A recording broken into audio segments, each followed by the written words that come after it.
The world of football with a soccer perspective. This is Soccer Today with Duane, Rollins and Kevin Laramee. Live on the Sports Podcasting Network. Feels good to be back. That music is just like a hug to my soul. We're back. Good morning. This is Kevin Laramee live on Soccer Today. Good day, good night, wherever you are. We are back. Joining us this morning to talk about maybe the most active team during our break, which obviously is the team that I cover on a day-to-day basis because Murphy's Law, Tristan Amours of ProSoccerUSA. Tristan, how you doing this morning?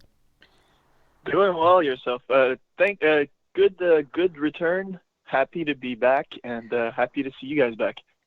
We're glad to be back. The Toronto guy is going to point out to the two Montreal guys that we're back on the third anniversary of the first leg of the 2016 Eastern Conference Final. I'm not sure how that one turned out, guys. Can you remind me? Yeah, no. All right, and we have no tape measures today, but we're here to talk about Henry and his triumphant, not return, but I guess he's been there before. So his triumphant return to Montreal. Tristan, you were at the press conference. Tell us what the mood was around that and what sort of the mood in Montreal a week or so later is with this acquisition for the Impact. Well, guys, I've never seen a press conference like that. There were so many people. It was, I think the barometer here was I saw a friend of mine and I was like, hey, how you doing? You're doing he's a photographer. He's a freelance photographer. And he was like, yeah, I'm here for Russian media. That's how big that news was. That name, there was a ripple effect throughout the world, as opposed to where Thierry Henry is, and the most important news for the world media is how good is Henry going to do as a head coach in the second time around. That's the most important news. And that's what everybody wanted to know. Now, I think the mood here is positive. The mood here is, the phones have been ringing at the Impact offices for season tickets. The mojo, at least for the Impact's popularity, has been back. It wasn't the case, even if they had won the Voyageurs Cup at the end of the season. So that's the mood right now, at least. Tristan, I can understand that sort of worldwide interest. I was briefly sucked into the David Beckham orbit a few years ago, many years ago now, when I reported a story about him that got worldwide attention. And it's kind of it's like a tidal wave that hits you when you're in part of that scene. But the reality is that 4 weeks later, you're into the nitty gritty of what the domestic aspect of this is. So that's where I want to go with Henry as well. It's great that the world's interested, but really who needs to be interested is Montreal. Really who needs to be interested and engaged is Montreal. And I'm wondering what you think Henry can do for the community as a whole to make the Impact more relevant overall in the sporting landscape in Montreal. Yeah, it's interesting because during his time here, because he's not here anymore, he's back in London. As we know, he still has a few things going on over there in London. But he, during his time here, he kept talking about trying to build a legacy, and it actually going to take some time. And what I really found interesting is he did an interview with TVA Sport in French, and he didn't really say it in his English interviews, which I thought was interesting. But when he was talking about building a legacy, he could have mentioned Arsenal. He could have mentioned Barcelona in terms of clubs that he knows and he's been with that he can model himself with. But he decided to use the San Antonio Spurs of the NBA. As we know, he's got a big friend there in Tony Parker.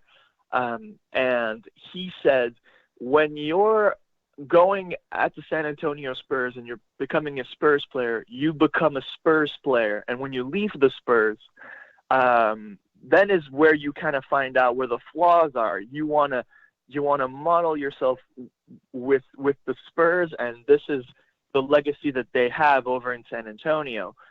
That is what he wants to create in Montreal, which I thought was very interesting. And that's not a thing that you can do overnight. So with Olivier Renard, that's also coming in and has that reputation of getting to buying low and selling high. I would just resume that. With those two aspects, I think that's what you can expect on the long term. Another thing that I found interesting was Henry mentioned that when he was a player in MLS, he honored his contract. He played the 4.5 years that he was contracted to play for the New York Red Bulls, and he intends to do the same with the Impact. He doesn't want to leave early. So I feel like if what I expect on the long term for the Impact, I expect not for the Impact to literally become the San Antonio Spurs, because I think that's a big ask, but something along those lines where the Impact becomes a place you go to kind of, model yourself, and then at some point you leave and go to, better things in Europe, hopefully. Hopefully that's what I kind of want to see for the Impact. There's the famous image of Thierry Henry when he was managing Monaco, asking his player leaving the press conference to put the chair back where it used to be. It's a question of respect. Question of respect for the club, respect for the contract, like you just mentioned, because he wanted to respect the length of his contract. Respect, identity, legacy are words that have been used describing Thierry Henry since last Monday.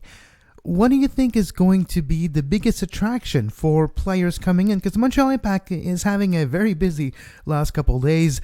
Daniel Lovitz has been traded to Nashville. There's also been a few roster moves yesterday. Piatti has been, the option has been accepted, put in for next year. Same for Samuel Piet. But there's still going to be some roster movement for the Montreal Impact. So when you think about Thierry Henry as manager of the Montreal Impact, what part of his identity as a person, as a manager, do you think is going to attract players the most?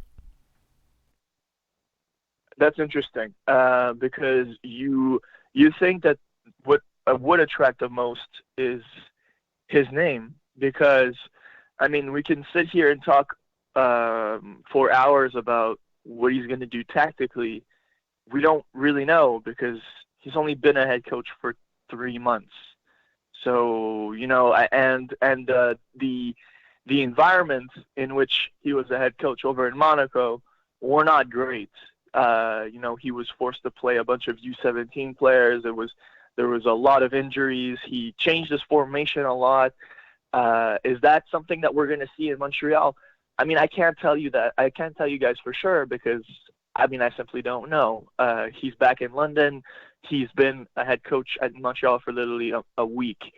So if I'm a player and I'm enticed to go to Montreal now, I do believe that it would be because of Thierry Henry's name, and because of or probably because of what I heard him say in the media, and him wanting to build something in Montreal. So for now, I'm not really sure in terms of what he can bring, but I've been drawing comparisons for a good week and a half now with Patrick Vieira at NYCFC. I know it's not the same player, but I do believe that the context of NYCFC back then, that were really a team that were searching for themselves back when Jason Christ got fired, and Vieira came in, and he really he got the squad younger and got the team playing a different style of football than the one that Jason Christ had put in. And now we know where Vieira is. He's over in Nice. I think it's a similar aspect as well, and I think that Henry, because of the whole thing in Monaco, has a lot more eyes on him, and because of his name also, and people want to know if he is going to be a good coach. I think he's got a chance to be somewhat of a similar situation as Patrick Vieira over the course of 2-3 years, but the future will tell.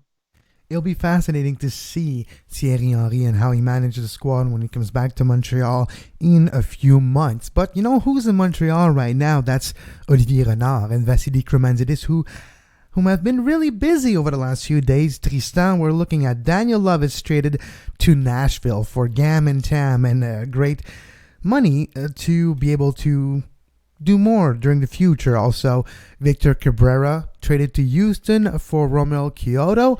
And also there's some money involved in there. We're pretty sure, well, at least I am, that we're going to get more details in the future for sure and next spring. But Houston probably kept a little bit of that salary, if you're asking me. That would facilitate everything. But Tristan, you were present at the Olivier Renard scrum yesterday. What was your biggest takeaway from yesterday's busy day for the Montreal Impact? Well, I'm not completely sold on the fact that Olivier Renard is giving a second chance to Romel Kyoto. Romel Kyoto has legal issues in his past. He faced a lawsuit in 2018 for revenge pornography and has allegedly assaulted an actor in a few months ago in Honduras. The Impact has a past with hiring or trading for or transferring for players that don't have the best pasts. I mean, we can think of Jason Vargas, we can think of Harry Novillo, and I'm not sold on the idea to have another player like that. I asked Renard the question yesterday, asking, were they aware of what was going on in his past and what they were looking for in terms of going forward with this? And they said, Renard said that he knew and he was okay with it and that he believes in second chances. Do I personally agree with that? Probably not. But that, I mean, that's they're going to go forward with that. Now that was my 2 cents on that. As for the two trades, the Daniel Lovitz trade, the Impact made profit off a player that they got for free. That's the bottom line, regardless of if you like Daniel Lovitz or not, regardless if you thought Daniel Lovitz should have stayed or not. They made profit on a player that came in for free. So that's great. On Victor Cabrera, I don't know for sure. I don't have that information as opposed to if Romel Kyoto's salary is being paid 100% by the Impact. However, it was a player that was on the trading block, and they got to trade him. The price I think is high for Victor Cabrera, but I believe that this was the price to pay to move a guy like Victor Cabrera. He said, Renard, in his press scrum yesterday, that there would be reinforcements on the back line, that they would probably not come in the next few weeks, but that they would spend on the back line. I'm very curious as to how much they'll spend because there's already a lot of money on that back line. So it'll be a very interesting next few months or next few weeks, I'll say, in terms of who comes in and who fills in that back line, and most specifically that left side, because right now on the left side you only really have Jorge Corrales and Yuka Wright Tala. Fair enough. There wasn't a lot of bright spots for the Impact in the second half of last season, I think it's fair to say.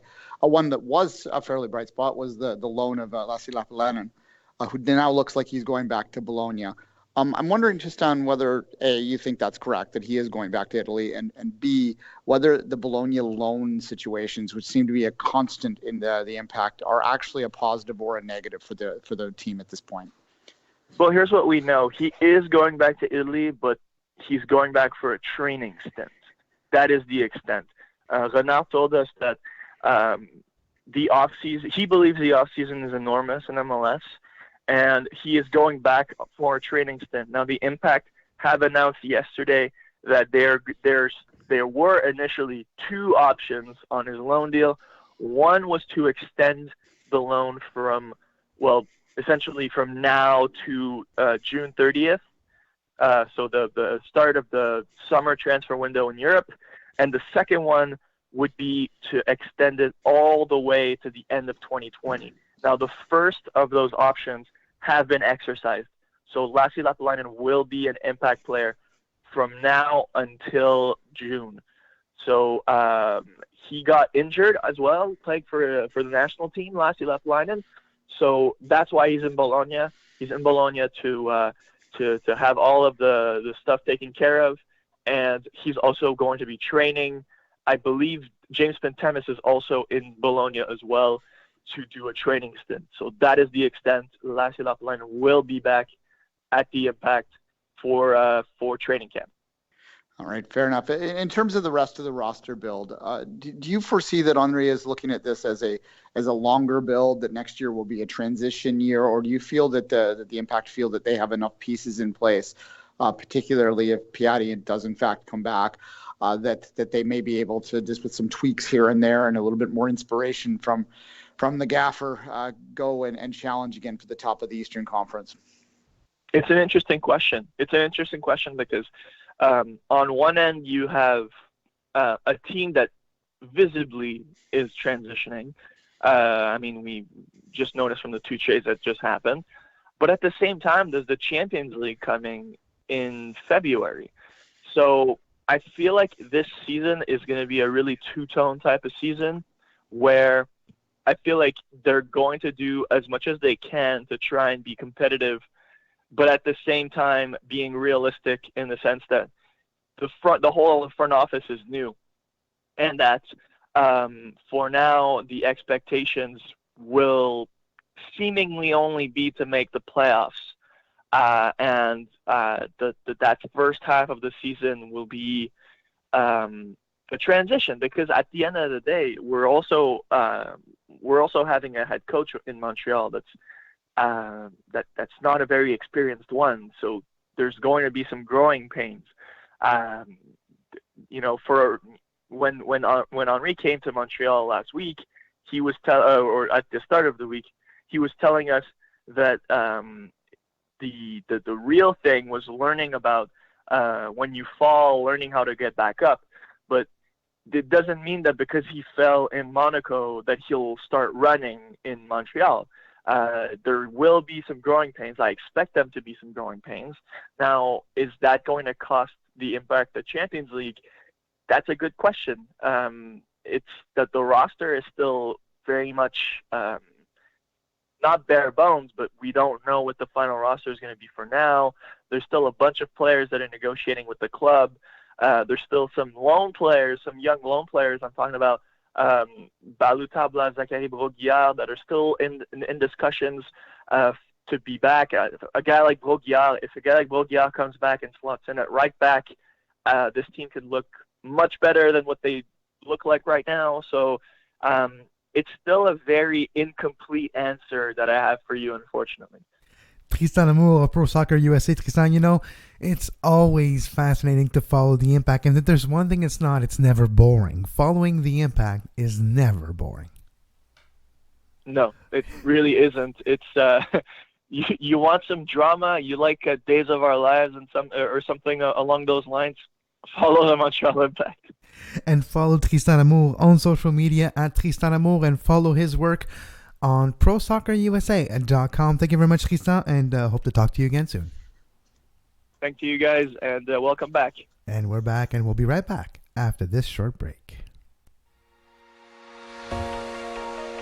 You are listening to Soccer Today. Follow us on Twitter at SoccerTodaySPN and like our Facebook page, facebook.com/Sports Podcasting Network.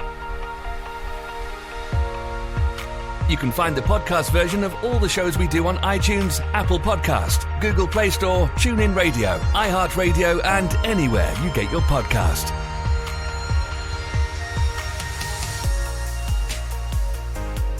And we're back on Soccer Today. Literally, we're back today. It's great to be back. Thanks for your patience during our break. And also during our break, it was Thank You Patrons Day on November 19th, a couple of days ago. And we'd like to take a second and thank every single one of you who has supported us over the years on Patreon.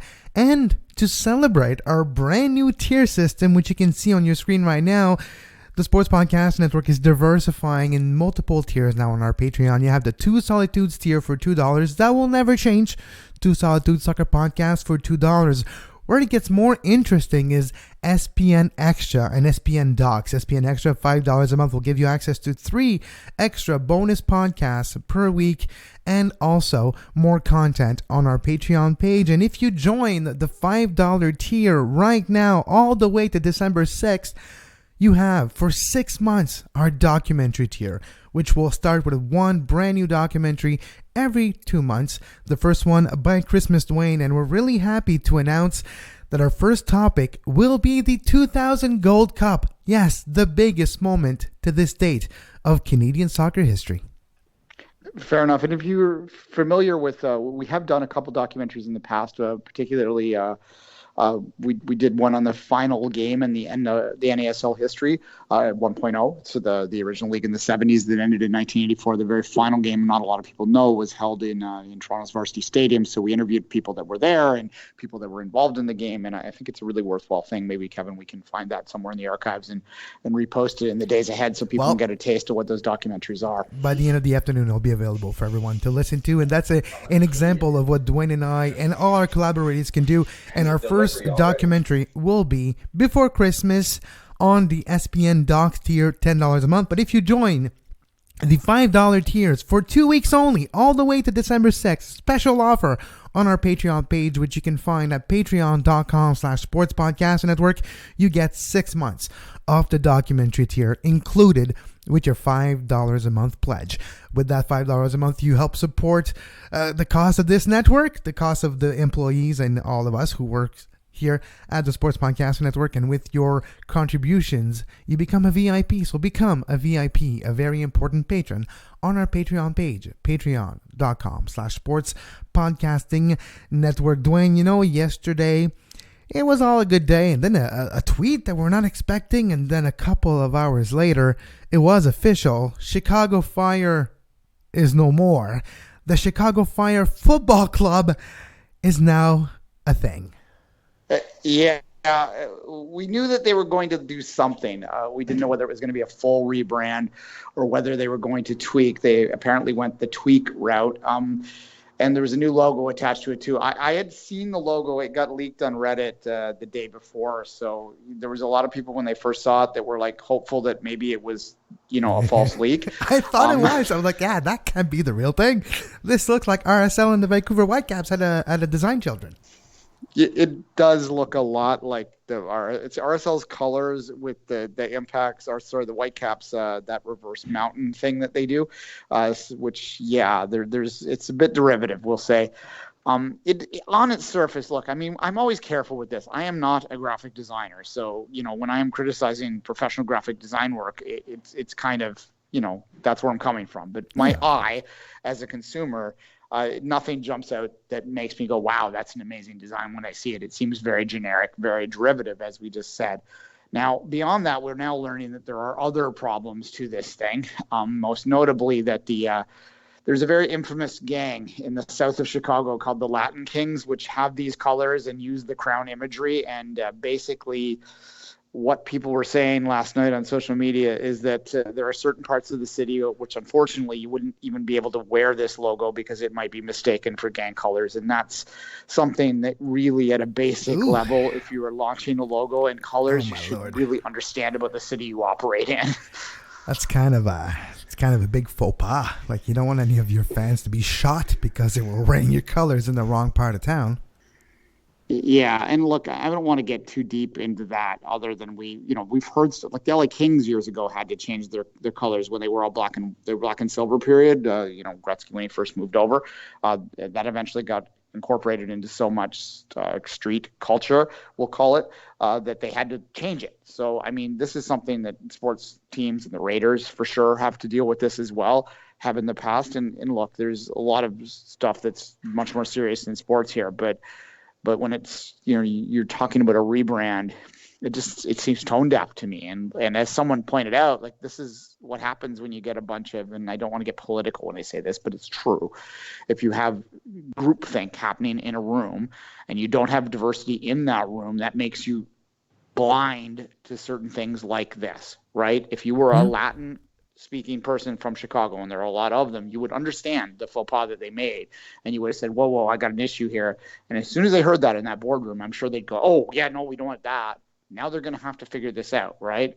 And that speaks to, why it's important to sort of listen to different stakeholders when you're doing stuff like that. Also, it's not like it's just the logo who was announced, like the schedule and like everything surrounding the club is now branded with these logos, the different ones that you saw on your screen a couple of minutes ago.